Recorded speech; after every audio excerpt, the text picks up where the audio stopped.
Next हम देखने जा रहे हैं फूड चेन। लास्ट लेक्चर में हमने डिस्कस कर लिया था इकोसिस्टम क्या होता है। जब हमने इकोसिस्टम को डिस्कस किया तो उसके डिफरेंट कंपोनेंट्स को हमने देख लिया कि वहाँ पर क्या क्या चीज़ें होती हैं। तो पहले हमने इकोलॉजी को डिफाइन किया, जिसमें हम किस चीज़ को स्टडी करते हैं, इकोसिस्टम को स्टडी करते हैं। और इकोसिस्टम के अंदर फर्दर फिर हमारे पास डिफरेंट लेवल्स आ रहे हैं एनर्जी के, और वो बेसिकली इसके कंपोनेंट्स ही होंगे। उसमें क्या क्या चीज़ें आती हैं, जो प्लांट्स है फूड प्रोड्यूस कर रहे होते हैं, प्रोड्यूसर्स होते हैं, और फिर कंज्यूमर्स आ जाते हैं जो उसको कंज्यूम कर रहे होते हैं, उसको एज फूड यूज़ कर रहे होते हैं। उसके बाद हमारे पास प्रीडेटर्स आ जाते हैं जो उनको एज फूड यूज़ करते हैं। तो हमने यहाँ पर अब देखना है बेसिकली कि फूड चेन और फूड वेब क्या होते हैं। तो इसके नाम से हमें पता चल रहा है चेन का क्या मतलब हो सकता है, कोई भी नेटवर्क होगा। और फूड यहाँ पर किस चीज़ की वजह से कोई नेटवर्क बन रहा है, फूड या एनर्जी की वजह से। जहाँ पर हम फूड की बात करते हैं वहीं पर एनर्जी की बात भी आती है, क्योंकि लास्ट लेक्चर में हमने देखा कि क्या होता है, जब कोई एक ऑर्गेनिज्म दूसरे ऑर्गेनिज्म को यूज करता है तो हम बेसिकली किस लिए करते हैं, एनर्जी के लिए। हम ह्यूमंस की एग्जांपल ले लेते हैं। हम खाना कब खाते हैं, जब हमें एनर्जी रिक्वायर होती है। तो वो एनर्जी फिर कहाँ से आती है, उसी वो जो हम खाना खा रहे होते हैं उसी के थ्रू एनर्जी हमारी बॉडी के अंदर ट्रांसफर हो रही होती है। तो एनर्जी एक लेवल से दूसरे लेवल तक ट्रांसफर हो रही होती है, तो बेसिकली वो फूड की फॉर्म में होती है। तो फूड चेन बेसिकली फिर क्या होगी, इसको हम कैसे डिफाइन कर सकते हैं कि एक नेटवर्क जो बनता है फीडिंग रिलेशनशिप की वजह से, उसको हम फूड चेन का नाम देते हैं। बुक के लिहाज से इसकी डेफिनेशन देख लेते हैं। Production of food and the feeding relationship among organisms at different levels. First point क्या है हमारे पास, प्रोडक्शन ऑफ फूड, कि फूड जब प्रोड्यूस हो रही है। फूड प्रोड्यूस कौन करते हैं, प्लांट्स प्रोड्यूस करते हैं। हम ह्यूमंस की एग्जांपल लें, मोस्टली एज फूड हम क्या क्या चीजें लेते हैं, वेजिटेबल्स, वो हम खुद से प्रोड्यूस कर सकते हैं, नहीं कर सकते, वो हम प्लांट से लेते हैं। इसके बाद हम आ जाते हैं फ्रूट्स पे। फ्रूट्स हम खुद से प्रोड्यूस कर सकते हैं, नहीं कर सकते, वो भी हम किससे लेते हैं, प्लांट से ले रहे होते हैं। नेक्स्ट है मीट, लाइक हम चिकन यूज करते हैं, मटन यूज करते हैं, बीफ यूज करते हैं, ये भी हम दूसरे ऑर्गेनिजम्स को यूज कर रहे होते हैं, हम खुद से प्रोड्यूस नहीं कर सकते। तो खुद से फूड कौन प्रोड्यूस कर सकता है, सिर्फ प्लांट्स प्रोड्यूस कर सकते हैं। तो प्लांट्स को हम क्या नाम देते हैं, उन्हें हम कहते हैं प्रोड्यूसर्स, क्योंकि वो फूड प्रोड्यूस करते हैं। इसका मतलब हुआ कि फूड चेन कहाँ से स्टार्ट होती है, जहां फूड प्रोड्यूस हो रही है, यानी प्रोड्यूसर्स या प्लांट से स्टार्ट हो रही होगी। सेकेंड पॉइंट है हमारे पास, and the feeding relationship among organisms. Feeding relationship जो फूड की वजह से बन रहा है, फीड की वजह से बन रहा है। फीड बेसिकली क्या होता है कि हम किसी चीज को अगर खा रहे हैं तो इसका मतलब हम उस चीज पे फीड कर रहे होते हैं। तो फीडिंग रिलेशनशिप में क्या आएगा कि एक ऑर्गेनिज्म जब दूसरे ऑर्गेनिज्म को खा रहा है, उसको यूटिलाइज कर रहा है एज फूड, तो उनके दरम्यान में एक रिलेशनशिप बन जाता है एक तरह से, क्योंकि वो एक दूसरे के साथ कोऑर्डिनेट कर रहे होते हैं, कोऑपरेट कर रहे होते हैं। फॉर एग्जांपल यहाँ पर देखें, प्रोड्यूसर्स हैं, इनको कौन यूज करता है, प्राइमरी कंज्यूमर्स यूज करते हैं, और प्राइमरी कंज्यूमर्स को फिर नेक्स्ट हमारे पास सेकेंडरी कंज्यूमर्स हैं या बर्ड्स हैं, वो उसको इनटेक कर लेते हैं एज फूड। तो यहाँ पर क्या बन रहा है, एक दरम्यान में एक रिलेशनशिप बन रहा है जो फीडिंग रिलेशनशिप है।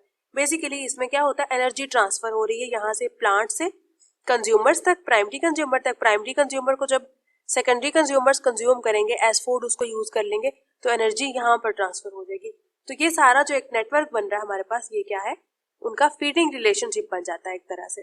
Third point, at different levels. अब लेवल्स डिफरेंट किस तरह हो सकते हैं, यहाँ पर ही हमें पता चल जाता है कि प्लांट्स फूड प्रोड्यूस कर सकते हैं, इंसेक्ट्स नहीं कर सकते, वो उन पे डिपेंड कर रहे हैं। तो ये उनका लेवल डिफरेंट हो गया है। ये क्या है, ये प्रोड्यूसर्स हैं, फूड प्रोड्यूस कर रहे हैं।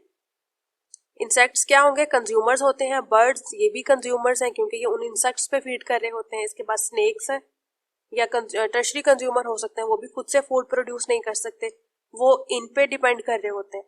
तो इन सबका जो एनर्जी लेवल है वो डिफरेंट हो जाता है। एनर्जी लेवल किस तरह से डिफरेंट हो जाता है, प्रोड्यूसर फूड प्रोड्यूस की, इन्होंने लिया, अब फॉर एग्जाम्पल यहाँ पर एनर्जी जो है वो 100% एनर्जी ट्रांसफर हुई। अब इनको जब इन्होंने इनटेक किया तो 90% एनर्जी इनकी बॉडी में आ गई। अब ऐसे एनर्जी यूटिलाइज भी हो रही है, क्योंकि एनर्जी जब हम फूड इनटेक करते हैं तो उसमें से काफी हद तक एनर्जी हमारी बॉडी एब्जॉर्ब कर लेती है, लेकिन जो एक्स्ट्रा एनर्जी होती है वो आउटर इन्वायरमेंट के अंदर या एटमॉस्फेयर के अंदर रिलीज कर दी जाती है हीट की फॉर्म में। तो एनर्जी जो है वो साथ साथ वेस्ट भी हो रही है या एटमॉस्फेयर के अंदर रिलीज भी हो रही है, और कुछ एनर्जी जो है वो नेक्स्ट ऑर्गेनिज्म तक ट्रांसफर होती जाती है। तो इसी तरह जब हम देखें, इनको जब ये स्नेक्स या टर्शरी कंज्यूमर यूज करते हैं एज फूड, तो एनर्जी यहाँ पर ट्रांसफर हुई, यहाँ से एनर्जी यहाँ तक ट्रांसफर होती है, और इसी तरह एनर्जी का पूरा एक साइकिल जो है वो चलता रहता है लार्ज प्रीडेटर्स तक।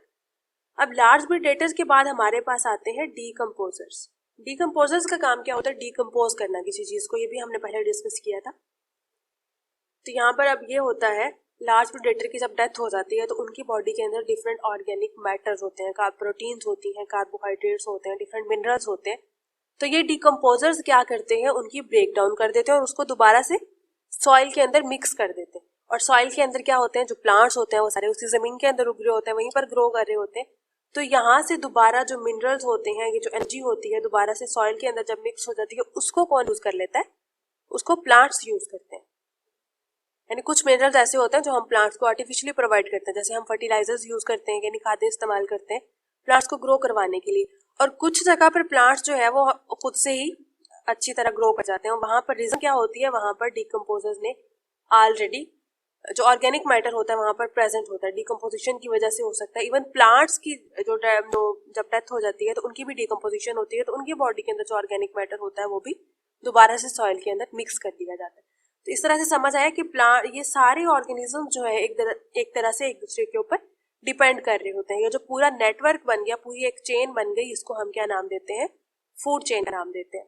अब आ जाते हैं आपकी बुक में जो एग्जाम्पल दी हुई है, यहाँ पर बहुत सिंपल सी एग्जाम्पल है, उसको अगर हम देखें।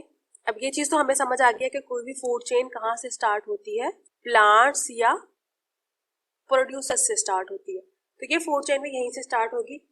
अब प्लांट्स को यूज करते हैं रैबिट्स एज फूड, वो उसको यूज कर लेंगे। अब इन रैबिट्स को कौन यूज करता है, यहाँ पर जो एग्जाम्पल है वो है फॉक्स।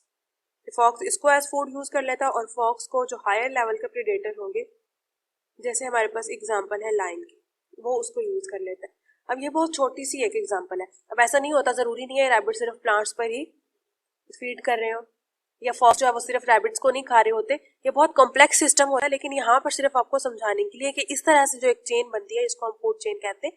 बहुत सिंपल सी एग्जाम्पल दी गई है। तो यहाँ पर जो चीजें याद रखनी है वो ये कि फूड चेन क्या होती है, फूड चेन स्टार्ट कहाँ से होती है, मैंने आपको बता दिया प्रोड्यूसर से, एंड कहाँ पर होती है, डिकम्पोजर्स में। अब ये तो थी हमारे पास फूड चेन। तो फूड चेन जो है वो बहुत सिंपल होती है, लेकिन अगर हम देखें बर्ड्स की एग्जांपल ले लें, तो बर्ड जो है वो सिर्फ ग्रॉस हॉपर पे या डिफरेंट इंसेक्ट्स पे फीड नहीं कर रहे होते। बर्ड क्या करते हैं, डिफरेंट जो सीड्स होते हैं, ग्रेन्स होते हैं, उन पर भी फीड कर रहे होते हैं। जैसे हम उनको फीड कराने के लिए चावल भी यूज करते हैं, हम गंदम के दाने भी इस्तेमाल करते हैं, उनको फीड कराते हैं। अब ये क्या हो गया, यानी कि सिर्फ फूड चेन सिर्फ इतनी सिंपल नहीं है, बल्कि ये क्या कर रहे हैं, उन सीड्स को भी यूज कर रहे हैं, डिफरेंट जो ग्रेन्स होते हैं उनको भी यूज कर रहे होते हैं। तो अब ये सिर्फ एक चीज को फीड नहीं कर रहे। तो जब ये ज्यादा कॉम्प्लेक्स सिस्टम हो जाता है तो वो हमारे पास फूड वेब बन जाती है। वेब का मतलब क्या होता है, जैसे फूड चेन के लिए हम नेटवर्क की टर्म यूज कर रहे हैं, तो ये बहुत सिंपल सा नेटवर्क है। यानी ये देखिए हमारे पास 4 ऑर्गेनिज्म आ रहे हैं, या अगर हम यहाँ पर देखें तो ये हमारे पास बहुत सिंपल नेटवर्क है। बट जब हम बात करते हैं कि एक ऑर्गेनिज्म दो या 3 से ज्यादा चीजों पर फीड कर रहा होता है, तो वो एक हमारे पास वेब बन जाती है। तो जब अगर हम किसी एक चेन के अंदर ये सारी चीजें मेंशन करें कि एक ऑर्गेनिज्म जो है वो डिफरेंट, फॉर एग्जांपल इसी की हम बात कर लेते हैं, ये सिर्फ स्नेक पे फीड नहीं कर रहे, इनके पास 4 डिफरेंट पाथवेज हो सकते हैं फूड लेने के लिए। ये डिफरेंट लिविंग ऑर्गेनिजम्स हो सकते हैं जिनको वो एज फूड यूज करते हैं, तो ये फिर हमारे पास एक फूड वेब बन जाती है। अगर हम सिर्फ सिंपल एक चेन की बात करेंगे तो ये फूड चेन होगी। अगर बहुत सारी फूड चेन्स जो है वो मिल जाती है तो उसको हम फूड वेब का नाम दे देते हैं। अब हम इसी के अंदर फूड वेब की एग्जाम्पल ले लेते हैं। अब प्रोड्यूसर्स को डायरेक्टली जो ग्रॉस हॉपर है वो भी खा रहे हैं, और यहाँ पर हम सेकेंड एग्जाम्पल ले लेते हैं रैट्स। वो भी किस चीज पे फीड कर रहे हैं, प्लांट्स पे फीड कर रहे होते हैं। उसके बाद आ जाए ग्रॉस हॉपर। ग्रॉस हॉपर को सिर्फ बर्ड्स कंज्यूम नहीं करते, इनको फॉर एग्जांपल फ्रॉग्स भी इन्हीं इंसेक्ट्स को यूज कर रहे होते हैं एज फूड। और इस फ्रॉग को कौन इंटेक करता है, हायर एनिमल यानी स्नेक। अब ये देखेंगे हमारे पास डिफरेंट फूड चेन हो गई है, प्लांट से शुरू हुई है, ग्रॉस हॉपर तक आई है। ये डिफरेंट इंसेक्ट्स हो सकते हैं, इन्हीं इंसेक्ट्स को बर्ड्स भी यूज कर रहे हैं, इन्हीं इंसेक्ट्स को फ्रॉग भी यूज कर रहे हैं, और इन्हीं इंसेक्ट्स को रैबिट्स भी यूज कर सकते हैं। अब इसके बाद आ जाते हैं स्नेक पर। अब जो स्नेक है इसको हॉक या ईगल एज फूड यूज कर रहा है। अब अगर हम बात करें हॉक की, तो ये भी सिर्फ डायरेक्टली स्नेक पे डिपेंड नहीं कर रहा होता। अब यहाँ पर जो रैट्स आ रहे हैं ये उनको भी इंटेक कर सकते हैं, यहाँ पर जो फ्रॉग्स है ये उसको भी ले सकते हैं। अब ये हमारे पास ज्यादा कॉम्प्लेक्स सिस्टम बन गया, तो ये हमारे पास होगी फूड वेब। तो जहाँ पर बहुत सारी फूड चेन्स मिलती हैं वो मिलकर एक क्या बना देती हैं, फूड वेब बना देती है। तो अब से यहाँ पे आपको क्लियर हो गया होगा कि फूड चेन क्या होता है और फूड वेब, दोनों में डिफरेंस क्या होता है। फूड चेन हम एक चेन की बात करते हैं, एक नेटवर्क की बात करते हैं जो बहुत इस तरह से सिंपल वे में जा रहा होता है, और जो बहुत सारी फूड चेन्स मिल जाती हैं तो वहां पर हमारे पास फूड वेब बनती है। तो जो चीजें आपने याद रखनी है, एक तो इसकी डेफिनेशन है, और दूसरा ये फूड वेब से किस तरह डिफरेंट होती है, और बाकी जो चीजें थी वो ये कि फूड चेन कहाँ से स्टार्ट होती है, प्लांट से या प्रोड्यूसर से। प्रोड्यूसर को कंज्यूमर यूज करते हैं, कंज्यूमर को प्रीडेटर्स यूज करते हैं, और प्रीडेटर्स को लार्ज प्रीडेटर और उसके बाद फूड चेन एंड कहाँ पर हो जाती है? डीकम्पोजर्स पे। डीकम्पोजर्स प्लांट्स प्रोड्यूसर है, ये क्या करते हैं? प्रोड्यूस करते हैं फूड को। डीकम्पोजर क्या करते हैं? डीकम्पोज करते हैं, यानी उसकी ब्रेक डाउन कर देते हैं। ब्रेक डाउन किस चीज में? एक एनिमल है, किसी ऑर्गेनिज्म की बॉडी है, तो आपने देखा होगा जब किसी ऑर्गेनिज्म की, किसी एनिमल की डेथ होती है और उसको हम किसी खाली जगह फेंक देते हैं तो कुछ अर्से बाद वहां पर उनकी सिर्फ बोन्स पड़ी हुई होती हैं। तो उसकी रीजन क्या होती है कि उनकी बॉडी में जितना भी ऑर्गेनिक मैटर होता है वो उनको डीकम्पोजर्स डिकम्पोज कर देते हैं, ब्रेक डाउन करके उसी को उसी सॉइल के अंदर दोबारा से मिक्स कर देते हैं, यानी एक तरह से वो एटमॉस्फेयर के अंदर दोबारा से रिलीज कर दिए जाते हैं, जिनको नेक्स्ट प्लांट यूज कर लेते हैं। अब यहाँ पर आपने एक चीज याद रखनी है, ग्रासेस को हम इंग्लिश में कहते हैं हर्ब्स, यानी जितने भी ग्रीन प्लांट्स होते हैं, स्पेशली जो स्मॉल साइज प्लांट्स होते हैं, ग्रासेस जैसे होते हैं, उनको हम हर्ब्स कहते हैं। तो हर्ब्स को पे जितने भी ऑर्गेनिजम्स डिपेंड कर रहे होते हैं, यानी डायरेक्टली जो प्लांट्स को एज फूड यूज कर रहे हैं, जैसे हमारे पास जैसे ग्रॉस हॉपर है, अगर हम ह्यूमंस की बात करें तो हम भी डायरेक्टली वेजिटेबल्स ले रहे होते हैं, प्लांट्स को हम यूज कर रहे होते हैं। तो ऐसे ऑर्गेनिज्म जो डायरेक्टली प्लांट्स पे फीड कर रहे होते हैं उनको हम नाम देते हैं हर्बीवोर्स। जो हर्ब्स पे डिपेंड कर रहे हैं उनको हम क्या कहते हैं? हर्बीवोर्स, यानी वो ग्रीन प्लांट को एज फूड यूज कर रहे होते हैं। तो ये डिफरेंट ऑर्गेनिज्म थे। अगर हम ह्यूमंस की बात करते हैं तो ह्यूमंस हर्बीवोर्स भी हैं, ओमनीवोर्स भी हैं, सिर्फ प्रोड्यूसर्स नहीं है, कंज्यूमर्स ये है। और उसके बाद अगर हम प्रीडेटर की बात करें तो प्रीडेटर में हम मीट यूज कर रहे होते हैं। प्लांट्स पे भी डिपेंड कर रहे हैं, हम हर्बीवोर्स भी हैं, ओमनीवोर्स भी हैं और कार्निवोर्स भी।